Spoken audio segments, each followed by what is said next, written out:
Pare ko, welcome po sa channel natin na nagtuturo kung paano po natin mapabahaba yung buhay nitong ating motor, especially po yung ating pyesa.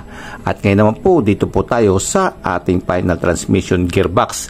At sasagutin po natin yung katanungan kung kailan po dapat magpalit ng final transmission gear oil. So yung gear oil po natin dito. Kung nagtatanong ka naman kung paano palit, ito, ginagawa po natin yan ng DIY lamang at gumawa na po ko ng video dyan. Pero kung naiinip ka at ayaw na pong hanapin yung ating video, ito, isang mabilisan lang. Tamang-tama, nagpalit po ako ng gear oil ng aking Yamaha Mio at binidyo ko po yan para sa inyo.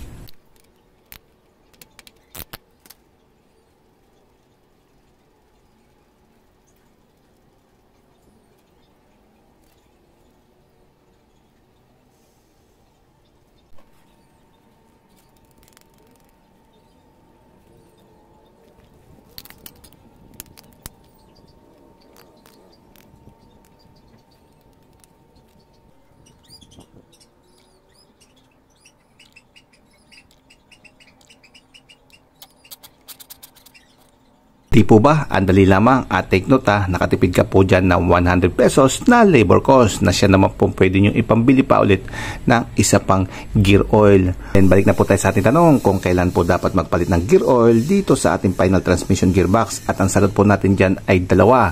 Isang scheduled at isang non-scheduled. Sa scheduled po, ito po yung sinasuggest ng ating owner's manual, yung gumawa po nitong ating motor, at nasasad po yan sa periodic maintenance. At dito po sa ating Yamaha Mio, ang sinasuggest niya is every 12,000 km ay kailangan po natin palitan tong ating gear oil. Naman si Honda, sinasuggest niya na every 2 years ay kailangan po tayo magpalit ng ating gear oil. So wag po kayo mabibigla mga pare ko dahil sa calculation po na every 1 year ay nakakatakbo po ng 7,000 km tong ating motor. Ito po yung ginagawa lang na pan-service sa pamasok sa trabaho yung kanilang motor at hindi po to applicable sa mga pinangahanap buhay tulad po ng mga motorcycle taxi. Kaya pag kinalculate po natin yon 2 years so times 2, 7,000 times 2 equals 14,000. So hindi po tayo nagkakalayo dito kay Yamaha. Si Yamaha naman ay 12,000 km. Yan po yung maximum limit na every 12,000 km sa Yamaha at 14,000 km naman po sa Honda. So yan po yung ating susundin. Pero may sinabi po dito si Honda. Ayan mga pare ko. Ayan malinaw na malinaw Service more frequently when riding usually on wet or dust area, or service more frequently when riding in rain or at full throttle. So ang lino mga pare ko at dito na po papasok yung ating unscheduled. Kaya technically ay hindi po natin susundin to scheduled na 2 years kay Honda at 12,000 km naman po kay Yamaha dahil para naman po to sa mga malilinis na lugar tulad ng Japan at Europe. Dahil nandito po tayo sa Pilipinas ay talaga naman pong antindi ng pagka-wet at dusty rito. So sa wet at tropical country po tayo, sobrang humid po dito at moisturized po yung hangin.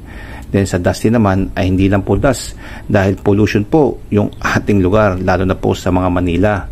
Then sobrang ulan po dito sa atin. Talaga naman pong hindi lang po ulan dahil bumabaha pa po at yung pang flood control ay naglaho na po. Kaya pag ganyan po sitwasyon, ang suggest po sa atin ay service more frequently. So mas madalas po tayong magpapalit ng ating gear oil. Kaya yung unscheduled na yan, dyan naman po papasok yung personal schedule nyo. Kaya magkakaiba po tayo ng time ng pag-change oil at hindi po tayo pare-pareho. Dahil iba-iba po lugar at kondisyon ng ating dinadaanan. Yung lugar nyo po ba ay laging wet?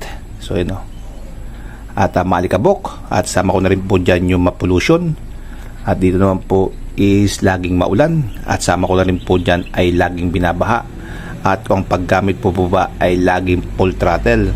So yung mga pare ko, yung ating basihan. Example, ang lugar mo ay Maynila, laging binabaha, mapollution, at laging kang bumibirit dahil nakikipag-una ka sa traffic. Ang suggestion sa iyo is lagi kang magpapalit ng inyong gear oil. So mag-schedule ka, pwedeng isabay mo to sa inyong pag-change oil o kaya naman ay every other change oil mo is magpapalit ka na rin ng inyong gear oil. So mas malimit mga pare ko dahil mas kailangan mo yan para maproteksyonan itong inyong gear. At sample naman natin ay sa probinsya, tulad dito sa amin. Ito, laging maluwag yung daan dito, laging chill ride lamang, hindi masyadong maulan, at especially po ay walang pollution at walang baha. So ito, pwede po kung mas mahaba pa. Pwede po ako ditong umabot pa ng mga 10,000 kilometer bago po ako magpalit ng aking gear oil. Di po ba? So kung may budget naman po ako at ang gusto ko po is mas mababa pa, pwede ko pong gawing 5,000, 6,000, 7,000 kilometer ay mag-change oil po ako. So yan po yung patunay mga pare ko na hindi po tayo pare-pareho ng time ng pagpapalit ng ating gear oil at babase po tayo sa ating lugar na dinadaanan. Ako personally, kahit nandito po ako sa probinsya, walang pollution at hindi binabaha, medyo may konting pigalan po ng silinyador, throttle, ang ginagawa ko po ay every 5,000 km po ay nagpapalit po ko ng aking gear oil.